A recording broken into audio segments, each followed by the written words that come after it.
Tout le monde. Je voulais vous parler aujourd'hui de phytothérapie, surtout qu'avec suite à tous les scandales de l'industrie pharmaceutique au fil des années, où beaucoup de gens ne font plus confiance à la médecine traditionnelle et à la médecine traditionnelle et aux médicaments classiques et préfèrent se tourner vers le naturel, vers les plantes. Donc on a un essor de la phytothérapie en ce moment qui est énorme, surtout deux aspects de la phytothérapie qui sont les compléments alimentaires naturels, d'origine naturelle, à base de plantes ou des choses comme ça, et les tisanes. Donc tout d'abord, ce que je voulais signaler, c'est oui, la phytothérapie, ça marche. Cependant, pour les personnes qui ont peur de la médecine traditionnelle en se disant, voilà, il y a eu trop de méfaits, trop de scandales, trop de répercussions avec certains traitements, alors du coup, je préfère me tourner vers le naturel. C'est vrai qu'il y a des bienfaits, mais aussi il y a des risques. Ça veut pas, c'est pas le fait que ça soit naturel qui garantit un zéro risque. À pas oublier que avant la création des big pharma, avant la création de la pharmacologie moderne, la médecine était, on guérissait à base de plantes. La médecine, c'était des soins faits chez l'herboriste à base de plantes, de décoction, de macération, etc. Donc, si les plantes permettent de guérir, permettent de traiter ou de soigner ou bien d'empoisonner, c'est que aussi ils ont bel et bien des effets secondaires. Et c'est à ce niveau, c'est aujourd'hui je voulais vous en parler puisque on a tendance à foncer la tête baissée en pensant que c'est zéro risque, qu'on peut en consommer sans modération pour toutes les personnes, sans cas par cas, et que tout est bon dans le naturel. Je vous en parle, je suis ni pour ni contre, enfin, moi j'aime bien, mais je ne suis pas là pour dire je suis pour, je suis contre, et aussi je ne suis pas médecin, je ne suis pas pharmacien. Vous avez là l'avis d'un biochimiste. Donc j'ai été formée aux molécules, aux cibles thérapeutiques, et je vous en parle du point de vue de mes compétences, avec mes compétences de biochimiste, biologiste moléculaire. Donc tout d'abord, on a les compléments alimentaires qui se trouvent maintenant partout, supermarchés, grandes surfaces, petites boutiques bio, la pharmacie, voilà. Alors, est-ce que c'est efficace? Certains oui, certains non, puisqu'en fait, on a tellement de marques, de sociétés que l'élaboration de la formule va compter, va jouer, et aussi l'origine du produit. Le traitement de ce produit-là, est-ce que là, par exemple, si c'est des compléments alimentaires, genre des gélules avec des extraits secs de plantes ou d'épices et tout ça, est-ce que leur extraction a été faite selon les règles? Est-ce que la biodisponibilité des oligo-éléments, des vitamines, des, de leur principe actif est toujours là, et est-ce qu'ils ont une bonne biodisponibilité? Donc voilà, c'est les questions à se poser. Tout d'abord, je tiens à préciser que attention aux achats par internet. Le marché est tellement envahi qu'on a des marques qui viennent d'Asie, qui viennent de je ne sais quel pays, qui ne sont pas conformes aux normes européennes, qui ne sont pas même conformes aux normes de certains pays où la législation est plus stricte. Et du coup, on peut trouver des contaminations, des bactéries, leur bilan bactériaux n'est pas bon. Donc voilà, attention. Et quand vous achetez un complément alimentaire, normalement, vous avez les indications, les contre-indications et la posologie. De base, un complément alimentaire ne se prend pas à vie. C'est souvent des cures de quelques mois avec des arrêts. On ne peut pas les continuer à vitam aeternam. Donc, déjà ça. Et si vous achetez une boîte mal écrite, les composants ils sont pas très clairs, ou voire il n'y a pas de composants, juste on vous dit ce complément à base de plantes ou de pollen d'abeille ou de je ne sais pas quoi, il est bon pour la santé, point. Alors, s'il n'y a pas d'autres indications, moi personnellement, je m'en méfierais. Et ensuite, ce qu'il faut savoir, c'est la biodisponibilité. C'est-à-dire que, est-ce que le produit-là, il y a eu des tests, est-ce qu'il y a eu des essais pour voir si, parce que même si par exemple la plante avec laquelle on a fait ces gélules ou, l'aromate, est-ce qu'une fois qu'il est ingéré par le corps, dans le corps, est-ce que le corps va savoir l'utiliser et utiliser ses bienfaits ou pas? Des fois, voilà, on va dire telle matière est riche, donc la spiruline est riche la spiruline est riche, voilà, en fer, oui, ok. Mais est-ce que la spiruline qu'ils utilisent, c'est des cultures qui viennent d'où, qui proviennent d'où? Et est-ce que cette spiruline-là, elle est bien assimilée par le corps? Parce que si est-ce qu'il y a des qualités différentes de spiruline et de la spiruline qui est cultivée dans des conditions propres, nettes, et de la spiruline qui va être cultivée avec des agents contaminants, plomb, métaux lourds. Donc voilà. Donc, ça, ça concerne les compléments alimentaires. Et aussi, les compléments alimentaires ne remplacent pas la médication. Dans le sens où si on a des carences graves, si on est anémique et tout, ou si par exemple on n'assimile pas bien le fer, si on ne l'assimile pas bien, même si on ingère une quantité suffisante, faut aller voir le médecin, faut aller lui en parler.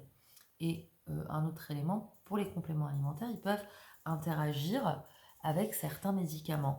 Donc, s'il vous plaît, si vous avez un traitement long cours, emmenez votre complément alimentaire, emmenez votre boîte chez le médecin ou le pharmacien et demandez-lui, est-ce qu'il pourrait y avoir des interactions entre ce complément alimentaire et mon traitement?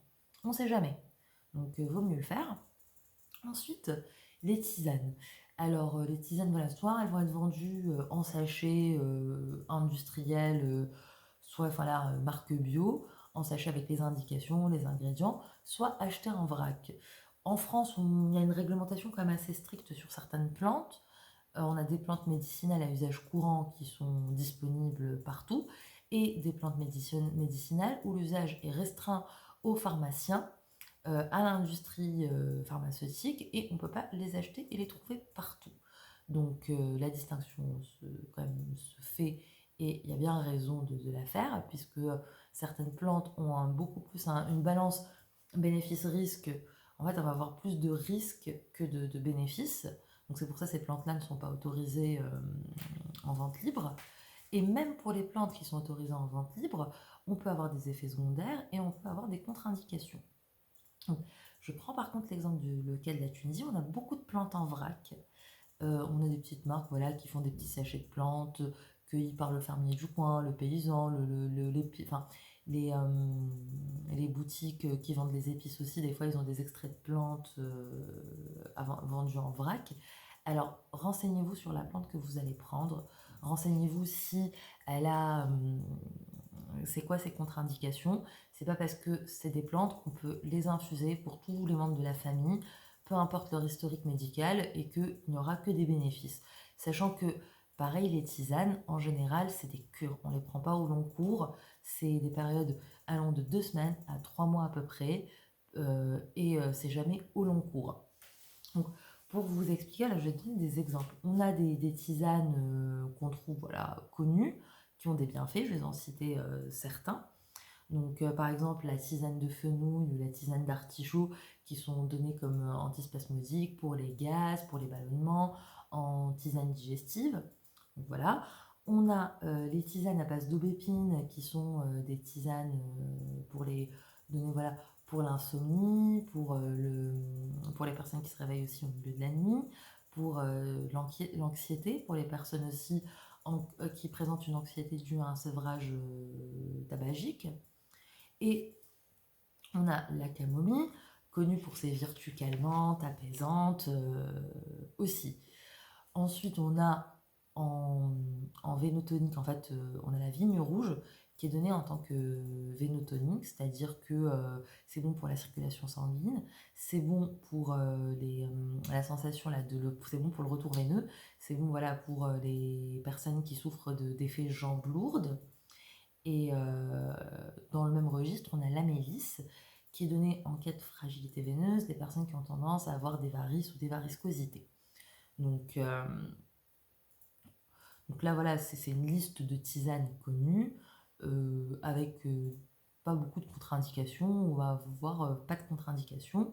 Dans cette même liste-là, on va retrouver le chardon-marie, qui est un antioxydant hépatique, qui a montré par études, on a vu dans des études que pour les personnes qui ont des hépatites virales, finalement, des infusions de chardon-marie peuvent aider à diminuer les symptômes et les effets des hépatites virales. Donc, on voit bien qu'on peut se traiter donc, avec les plantes. Donc, on peut se traiter avec des tisanes. J'ai oublié de le préciser, mais la tisane, on va pouvoir la prendre sous forme d'infusion. Donc, en mettant de l'eau bouillante sur la plante, soit en mettant la plante avec de l'eau froide et en faisant bouillir le tout ensemble. Donc, ça, les tisanes, ça a un effet. Par contre, il faut les prendre avec modération. Il faut les prendre dans un cadre. En général, les femmes enceintes, les enfants, il faut faire attention à quel type de tisane on leur donne. Tout n'est pas... Pour la femme enceinte, on peut presque rien donner dans l'absolu. Et ensuite, on a aussi des tisanes qu'on peut trouver dans le commerce, ou même il y a des articles internet qui sont en train de flatter et de vanter tout leur mérite. Cependant, c'est des tisanes qui ont quand même de graves contre-indications et des fois non sues du grand public. C'est pas ce qui marche avec un jeune de 20 ans sera complètement contre-indiqué chez une personne cardiaque. Donc, par exemple, un exemple plus connu, donc c'est le thé. Le thé, quand on consomme trop de thé, donc régulièrement du thé vert, alors c'est contre-indiqué avec les personnes sous varfarine, donc les personnes au traitement anticoagulant, au problème cardiaque, s'ils sont sous varfarine, c'est contre-indiqué, puisqu'en fait, ça va avoir tendance à fausser les dosages du médicament et du coup, vaut mieux l'éviter. Bien sûr, je dis ça, on peut toujours boire un verre de thé de temps en temps. Je parle de cure, voilà, je parle vraiment de cure, de plantes, où là, la contre-indication joue son rôle. Ensuite, on a par exemple le séné, qui est une plante laxative. Ça fonctionne très bien, hein, quelques verres et hop, on peut aller aux toilettes.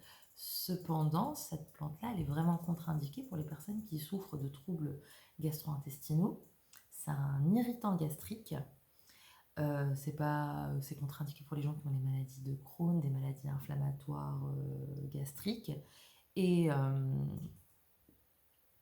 et aussi pour les personnes qui ont des insuffisances cardiaques, puisque en général les médicaments laxatifs comme ça vont diminuer le taux de potassium dans l'organisme, donc ce qui aggrave les insuffisances cardiaques, aggrave les insuffisances cardiaques, même si dans l'absolu c'est dangereux, même pour des gens non malades. Donc c'est une tisane qu'il faut consommer avec modération. C'est des cures de maximum 2 semaines, pas plus. Et déjà, si on remarque des irritations, on remarque des douleurs abdominales, quoi que ce soit, il faut surtout l'arrêter. En fait, l'erreur souvent, c'est qu'on ne fait pas le rapprochement. On prend une tisane, on est malade, on a des effets indésirables, et on pense à autre chose. On pense qu'on est tombé malade, on pense qu'on a chopé une gastro, mais on ne va pas penser que cette tisane peut avoir autant d'effets secondaires ou d'effets négatifs. Donc voilà, ça c'est. On a aussi le pissenlit qui est contre-indiqué pour les personnes diabétiques, puisqu'en fait il peut baisser, en fait il peut augmenter l'effet des médicaments hypoglycémiants. Donc la personne, même si voilà, elle est sous insuline, elle va qui est bien dosée, que son diabète il est contrôlé, et bien avec le pissenlit, il y a des risques que la personne fasse une crise d'hypoglycémie. Donc c'est déconseillé pour les personnes diabétiques. Ensuite, on a le millepertuis. C'est moi, quand je regarde des articles internet, le millepertuis, c'est une plante vantée, hein. Elle marche pour tout, les inflammations, antiseptiques, antibactériens. Enfin, vraiment, la liste est longue. Mais, alors, le pissenlit, on peut quasiment pas le prendre avec... pardon, pas le pissenlit, le millepertuis, il est déconseillé avec presque tous les médicaments. Donc, si vous êtes sous traitement, soit et que c'est ponctuel, soit ne prenez pas vos infusions de pissenlit, j'arrête pas de dire pissenlit, je suis désolée, vos infusions de millepertuis, soit parlez-en à votre médecin. Et par contre, en contre-indication presque absolue, les personnes qui ont des pathologies cardiaques. Alors là, il faut vraiment éviter le millepertuis et les personnes qui sont sous antidépresseurs, benzodiazépines, voilà, tous les médicaments qui agissent sur le système nerveux central, c'est pareil. Donc, dans l'absolu à retenir, le pissenlit, on ne va jamais y arriver, le millepertuis, le millepertuis, il faut faire vraiment, faut demander avis au pharmacien. Si vous allez chez le médecin qui vous prescrit un traitement et en vous posant la question est-ce que vous êtes sous quoi d'autre comme médication, citez-lui votre cure de tisane au millepertuis. C'est vraiment important de le dire. Ensuite, on a, comme je le disais, ce qui est bon pour un n'est pas forcément bon pour l'autre. Ça dépend de l'historique médical de chacun. Du coup, pour les personnes qui sont donc sous traitement cardiovasculaire dans l'absolu, vaut mieux ne rien prendre sans avis médical. Allez, parlez-en d'abord à votre cardiologue. Même pas, parlez-en à votre cardiologue, carrément. Puisque finalement, il y a des plantes qui sont contre-indiquées, qui vont déréguler le traitement, qui vont faire des insuffisances cardiaques, qui vont causer des AVC, qui peuvent... Enfin, vraiment, le résultat peut être grave avec eux quand on a des traitements de ce genre. Et c'est donc le gingembre, le ginkgo, le ginseng, le millepertuis et la saule. La saule, donc à titre comme ça indicatif, c'est la plante dans laquelle on a découvert le principe actif de l'aspirine. C'est l'acide acétylsalicylique. Donc du coup, si on prend de la saule et qu'en même temps on est sous aspirine et tout, en fait, on fait des synergies, on double le dosage, voire on le triple en fonction des concentrations qu'on prend. Et du coup, l'effet peut être très grave. Donc, c'est littéralement, c'est comme si on prenait un médicament supplémentaire en plus. Ça, c'est le cas des gens qui ont des pathologies cardiaques traitées.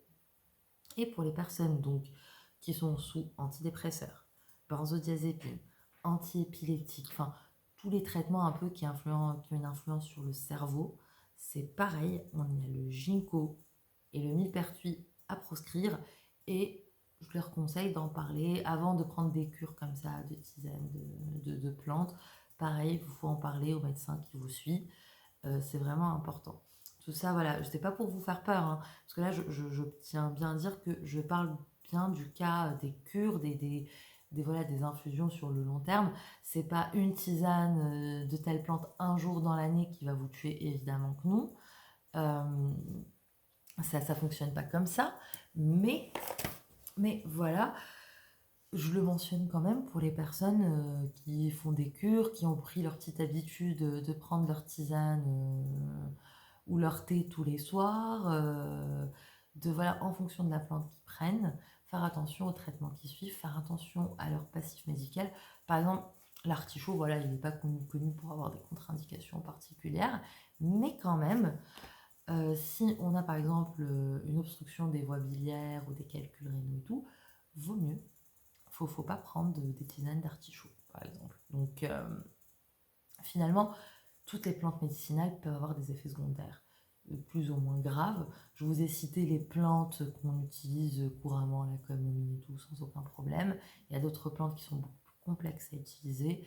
L'idéal, c'est de demander conseil au médecin, au pharmacien et aussi de ne pas regarder, écouter tout ce qui se dit. C'est pas parce que telle personne fait des infusions de tel mélange de plantes que ça va être bon pour vous. Et aussi la durée. On ne peut pas les consommer à vie, on ne peut pas les consommer tout le temps. Il y a certaines plantes qui sont gastro-irritantes, c'est-à-dire que voilà, c'est des plantes qui vont irriter les intestins. Et du coup, voilà, on peut en tirer un effet bénéfique ponctuellement, pour une semaine, pour X temps, mais on ne peut pas les utiliser au long terme. Et souvent, on ne se rend même pas compte que on a un malaise quelque part, on a des soucis physiologiques, on ne se rend même pas compte que c'est à cause de plantes phytothérapeutiques qu'on a ces désagréments-là et qu'on pense qu'on est malade ou qu'on pense à une autre raison, au point où en allant chez le médecin, on oublie même d'en parler. alors que des fois, c'est les effets secondaires de ces infusions-là. Donc quand on vous demande si vous êtes sous traitement, parlez aussi des plantes médicinales. C'est vraiment important. Aussi, voilà, en aparté, c'est l'information là, un peu d'actualité. Tout le monde, l'aloe vera, c'est la plante phare des dernières années. On en trouve pour la cosmétique, mais aussi en boisson, donc des boissons à base de gel d'aloe vera, pour la digestion, pour la minceur, pour ceci, pour cela. Et en fait, comme voilà, on entend partout dire que l'aloe vera c'est bon pour la santé, quand on va passer dans un rayon trouver du gel d'aloe vera, les gens ont tendance à l'acheter, à le prendre comme ça, bah, c'est bon pour ma santé. Et ben, du coup, c'est complètement contre-indiqué pour les maladies rénales et pour les personnes avec des maladies cardiaques, surtout sur le long terme, parce que ça peut pareil causer des baisses de potassium et causer donc des hypocalémies. Et donc voilà, ça aggrave les maladies, le terrain des maladies déjà présentes. Et alors, à savoir, c'est pas encore enfin, y a pas, c'est pas encore confirmé à 100%, mais il y a déjà des études où on pense que l'ingestion d'aloe vera peut être abortive. C'est-à-dire que pour les femmes enceintes, ça cause des contractions utérines, donc ça peut faire des fausses couches. Donc, dans l'absolu, pour les femmes enceintes, alors faites vraiment attention avec les plantes, puisque il y a très très peu de plantes autorisées pour les femmes enceintes, comme beaucoup de plantes causent des contractions utérines, donc sont abortives. Même si dans notre culture, la culture par exemple en Tunisie, on a des plantes des fois qu'on donne un peu, voilà, ça fait du bien, et que la femme enceinte va avoir des nausées, va avoir ceci, va avoir des petits désagréments. Faites attention avec les plantes pour la femme enceinte. La plupart peuvent causer des fausses couches. Donc c'est littéralement, si vous avez une habitude avec des infusions, demandez à votre médecin, à votre gynécologue, ce que vous pouvez prendre. Donc voilà. Désolée pour cette liste un peu qui n'est pas si exhaustive que ça, puisque je n'ai cité que les plantes les plus connues. Il y en a plein d'autres effets. C'est bien de pouvoir se soigner avec les plantes. C'est un retour aussi à la médecine un peu plus traditionnelle et ça marche. Mais le terme médecine implique que faut faire attention aussi, on joue pas avec les médicaments. Donc voilà, et c'est pas parce que c'est naturel qu'on peut le consommer à tort et à travers. Donc merci beaucoup de m'avoir écouté, et si vous aimez bien ce type de vidéo, n'hésitez pas à liker, n'hésitez pas à me laisser des commentaires et des questions, et si vous avez des questions particulières sur une plante en particulier ou enfin voilà. Après, je redis, ce n'est que le point de vue d'une biochimiste. Vous pouvez voilà demander l'avis de votre pharmacien, de votre médecin, mais, euh, mais voilà, moi c'était surtout pour avertir et faire prendre conscience aux gens que c'est pas parce que c'est naturel qu'on peut le consommer avec les yeux fermés. C'est pas du tout le cas. Ça peut me causer des graves problèmes. Voilà. Bonne soirée tout le monde!